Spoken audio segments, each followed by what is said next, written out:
je sais, vous en avez marre de voir ma tronche, mais je peux pas me taire. Je peux pas me taire, j'ai un problème avec cette composition d'équipe.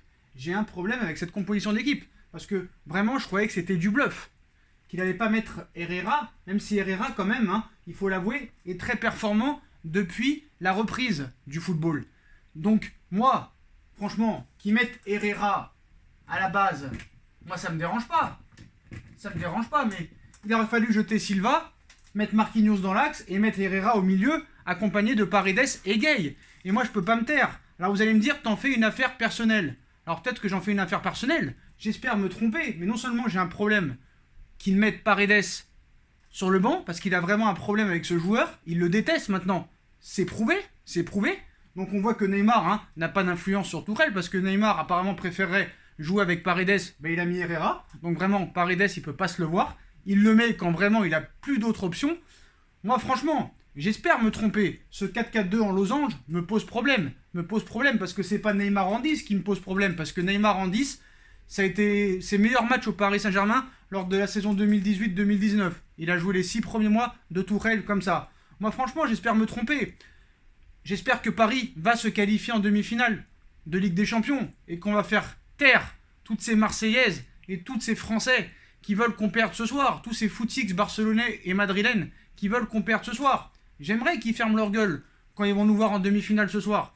Mais voilà, ce 4-4-2 en losange avec Paredes sur le banc me pose problème, Pourquoi tu mets Marquinhos au milieu de terrain? J'ai un vrai problème avec ça. Alors que Silva n'a plus sa place en défense centrale, je suis désolé. J'ai un problème au niveau des latéraux. Parce que avec ce 4-4-2 en losange, vu que tu n'as pas de véritable ailier et que tu vas avoir Neymar en électron libre, comment tu fais avec un Bernat et un Kerrer qui manquent vraiment d'intensité, qui n'ont pas vraiment beaucoup de minutes dans les jambes, qui sortent de blessures? Ils vont avoir 3 fois plus de travail sur les côtés. Kerrer, qui est quand même pas réputé pour courir beaucoup, avec les 5 kilos de muscles qu'il a pris en plus, le mec, comment va-t-il faire? Et Paredes, je suis désolé, dans un match comme ça, il est indispensable. Il est indispensable.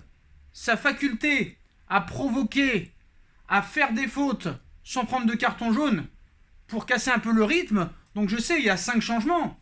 Mais cette composition d'équipe me pose problème. Notamment Sarabia en 9. Sarabia n'a pas l'habitude de jouer comme ça, en 9 ou en faux 9. Ça aurait été avec Mbappé encore. Je veux bien. Donc Mbappé, d'accord, tu prends pas de risque.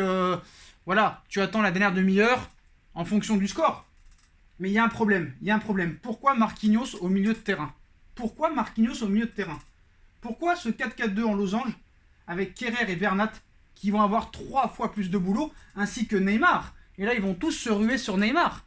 Et on a vu au niveau physique en Serie A, moi j'ai vu l'Atalanta contre la Juve, contre la Lazio, physiquement, ça y va frère. Il y a des physiques quand même assez impressionnants. On connaît la fragilité de Neymar, mais bon, on espère quand même que ça va passer. Mais voilà, ce 4-4-2 en losange, bah tu l'as jamais utilisé cette saison. Neymar en numéro 10, ça peut le faire. Mais bon, en fonction de l'équipe de l'Atalanta Bergame qui joue dans son dispositif actuel, donc qui vraiment connaissent par cœur leur tactique de jeu, ça pose problème. Le jeu d'Atalanta est prévisible. Mais toi, tu n'es pas prévisible. Donc voilà, pour moi, c'est une erreur. J'espère quand même que ça va passer.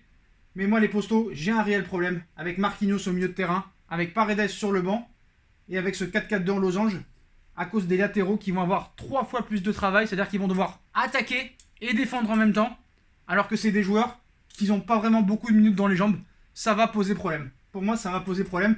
On espère que le milieu sera présent avec un très gros Gay qui aura pas peur de monter et d'aller vers l'avant, ainsi qu'un Marquinhos qui vraiment a vraiment quelques repères quand même au milieu de terrain, mais pas vraiment. Un coup défense, un coup milieu. Et Herrera que voilà, dans les grands rendez-vous, on l'a pas vu encore au Paris Saint-Germain vu qu'il a enchaîné les blessures. Donc voilà, je vais essayer quand même d'être positif. On croit à la victoire quand même les postos. Mais pour moi, il a pris un risque ce soir. Je dis pas que c'est suicidaire, mais bon, j'espère que ça va passer quand même. Mais ce 4-4-2 en losange me fait pas vraiment vibrer. Donc voilà les postos. On verra pour le match. Le match est dans maintenant une demi-heure. Donc voilà, dites-moi en commentaire ce que vous pensez de cette composition d'équipe. On savait ça allait être quoi. On attendait juste Herrera ou Paredes ou Herrera. On pensait vraiment que ça allait être Paredes.